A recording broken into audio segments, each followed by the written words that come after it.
இப்போ நம்ம எங்கே இருக்கோம்னு பார்த்தோம்னா கோபால் ஜங்ஷன் ரீச் ஆகிட்டோம். கிட்டத்தட்ட டைம் பார்த்தீங்கன்னா அதான் 8:17 ஆகுது. ஸோ 8:10 போட்டுருந்துச்சு, ஒரு 8:15 வந்துச்சு, ரீச் ஆகிடுச்சு. ஸோ நமக்கு ஃபுட் அண்ட் ட்ரக்கில் வந்து நம்ம சொன்ன மாதிரி நம்ம ஃபுட்டு வந்து இப்போ தான் வந்து கொடுத்துட்டு போனாங்க. ஸோ அதை காட்ட முடியல, பட் இருந்தாலும் கொடுத்துட்டு போனாங்க.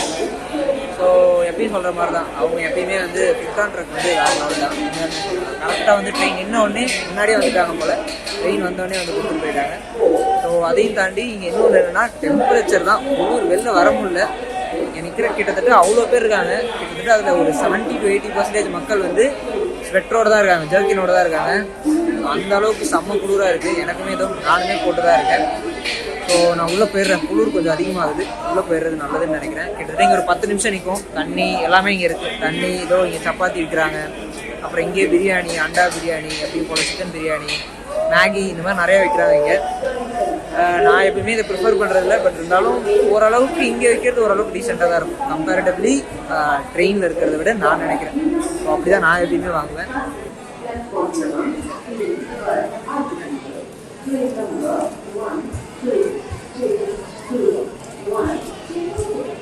இப்போ டைம் என்னன்னு பார்த்தோன்னா 3 ஆகுது. கரெக்டாக எங்கே இருக்குன்னு பார்த்தோம்னா ஆக்ரா கண்டோன்மெண்ட் தாண்டி போயிட்டு இருக்கோம். ஸோ இப்போ எங்கே இருக்குன்னு பார்த்தோம்னா மதுரா ஜங்ஷனில் இருக்கும். ஸோ ஒரு அன்ஸ்கெடியூல்டு ஹால்ட்டு தான் இது. ஏதோ ஒரு கிராசிங்காக இங்கே நிறுத்திருக்காங்க, எதுக்குன்னு தெரில. மதுரானா நம்ம இந்த உத்தரப்பிரதேஷில் விருந்தாவன்னு சொல்லிட்டு பிரேம் மந்திர் கோவிலுக்கு போயிருந்தோம் இல்லையா, பிரேம் மந்திர் டெம்பிளுக்கு. ஸோ அந்த ஒரு இதோ நமக்கு சிக்னல் கிடச்சிச்சு. ஸோ எடுத்துட்டாங்க, அவ்வளோதான், ஏற வேண்டிதான். அதான் நான் எப்போல்லாம் வெளில போகிறேனோ அப்போல்லாம் சீக்கிரம் எடுத்துடுறாங்க, ஏன்னு தெரில. சரிதான், அவ்வளோதான், ஸ்டார்ட் ஆகிடுச்சு, போகலாம். அடுத்து அவ்வளோதான் ஹஸ்ரத் நிசாமுதீன், அதுக்கப்புறம் டெல்லி தான், நியூ டெல்லி தான் வந்துட்டோம். ஆல்மோஸ்ட் பக்கத்தில் வந்துட்டோம்.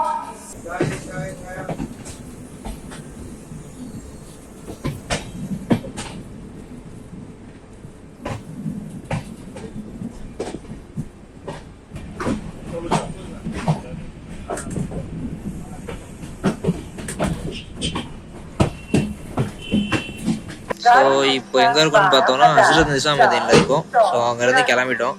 கிட்டத்தட்ட ஒரு 1/2 hour டிலேயில் போயிட்டுருக்கு.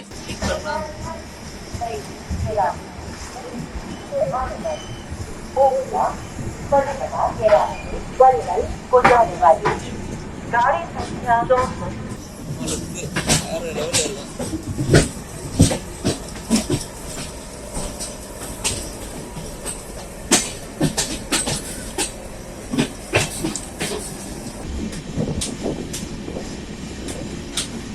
பழைய ஐசிஎஃப் கோச் ஒன்று, ஐசிஎஃப் கோச்சுனாலே மாஸ் தான்.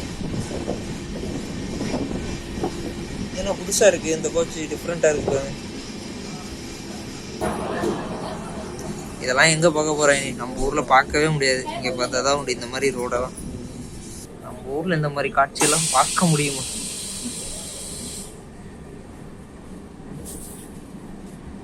ஓ, இதான் அந்த நீங்கள் சொன்ன பிரிட்ஜா? சிவாஜி, அதான் சத்ரபதி சிவாஜி. டெல்லியில் தான் பல ஸ்டேஷன் இருக்கு. சத்ரபதி சிவாஜி இருக்குது, அப்புறம் அதான் ஹஸ்ரத் நிசாமுதீன் ஒன்று, ஓல்டு டெல்லி, நியூ டெல்லி. அது இல்லாமல் ரோலின்னு சொல்லிட்டு ஒரு ஸ்டேஷன் இருக்குது. ஸோ ஃபைனலி ஒரு வழியாக இப்போ ரீச் ஆகிட்டோம் இங்கே. ஸோ வாயிலிருந்து புகைலாம் வருது. எங்கே புகை விட்டு காட்டு, ரொம்ப நல்லா இருக்குது. வாழ்க்கையில் முதல் முறையாக இந்த மாதிரி புகையை விடுறோம் நாங்கள்.